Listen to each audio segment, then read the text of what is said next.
Good evening. How are you? This is great. I have to say, I'm really inspired that so many of you choose to come out on a Friday night to come to church, to pray, to have fun. I think it's a great example that you set for one another, for your friends, for your family. So I think you should give yourself a round of applause.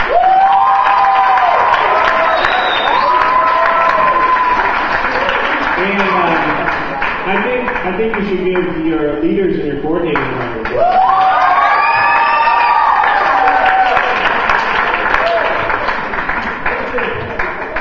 And besides the biggest round of applause going for Jesus, we have to give a big round of applause for God.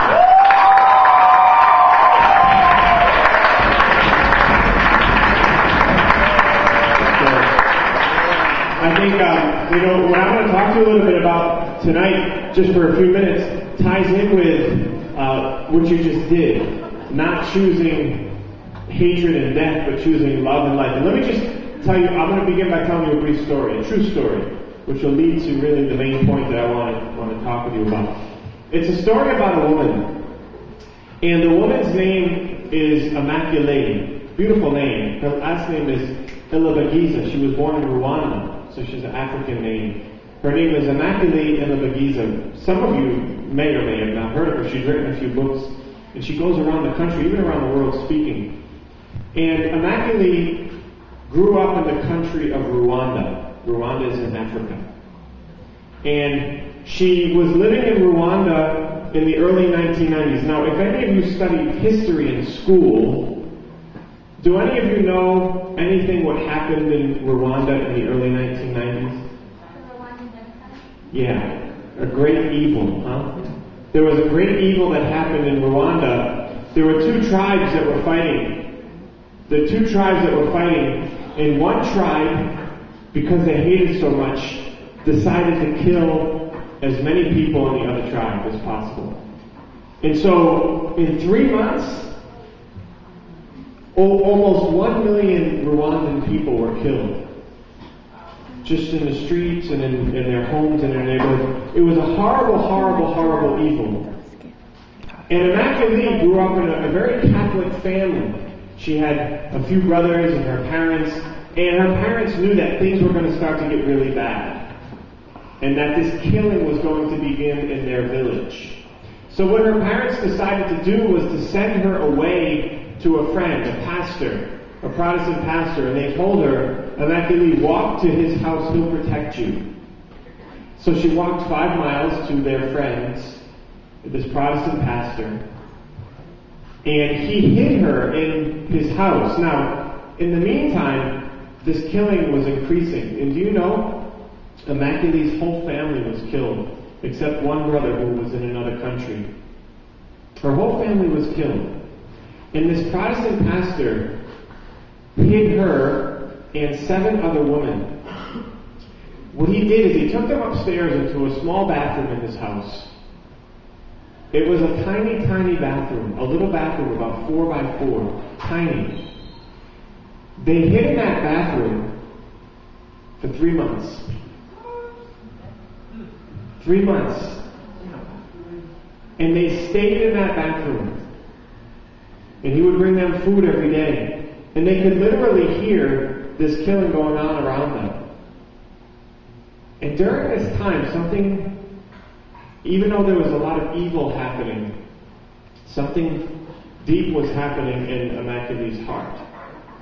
You see, she didn't know what to do. So she began to pray. And every single day she would pray, and then she would pray more deeply, and pray more deeply.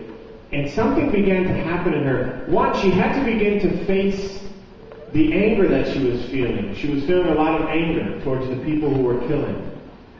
And because she was praying so deeply, God led her to forgiveness. And she also was led to believe in prayer, and she was talking to Jesus every day. Every day, hours and hours a day, she would just close her eyes and talk with Jesus in this little bathroom. Where all this pain and suffering was going on around her, she began to experience deep peace and joy. And she came to see that, one, that Jesus was going to save her, that Jesus was going to keep her alive. but he was going to keep her alive for a reason. He was going to keep her alive for a reason because he had a special plan for her. And do you know what is amazing? Is after the genocide ended, Immaculée was going back to her village where there was a prison. There was a prison set up with people who were doing some of the killing. And do you know that she came face to face? She went to that prison with another man who took her there. And she came face to face with one of the men who was responsible for killing her family. And because she had such a deep relationship with Jesus, she was able to reach out and take this man by the hand, and she looked him in the eye, and she said, "I forgive you." Her whole family was killed. And she was able to take that man by the hand, look him in the eye, and say, "I forgive you." Now what did she do? She chose love. She chose life over hatred and death. Why? Because it's love that conquers. When we live a life of love, when we live a life of forgiveness, we experience a tremendous amount of peace and joy and happiness. And Immaculée, even though she experienced tremendous evil, she chose love and forgiveness and life. And now she goes around the country and even around the world spreading this message of God's love and forgiveness. What a beautiful life. In the midst of darkness, in the midst of evil, in the midst of tragedy, she came to see her deeper purpose. And her deeper purpose was to spread the love of Jesus. Now, how does this relate to you? How does it relate to me? You know, a lot of times in life, we go through dark times. Now, I dare say that none of us have ever experienced anything like Immaculée experienced. And please God, we never do. But we experience some dark times, right? We experience some difficult times. It's in the midst of those hard times and those dark times and those difficult times that Jesus wants us to know how much He loves us so that He can make us stronger. And we come through those times with a deeper sense of purpose. You know, every single one of us in this room tonight, God has a purpose for your life. Each one of you here, God created for a particular reason. You exist for a reason. You're not an accident. You're not an accident. When God created you, He created you with a specific purpose in mind.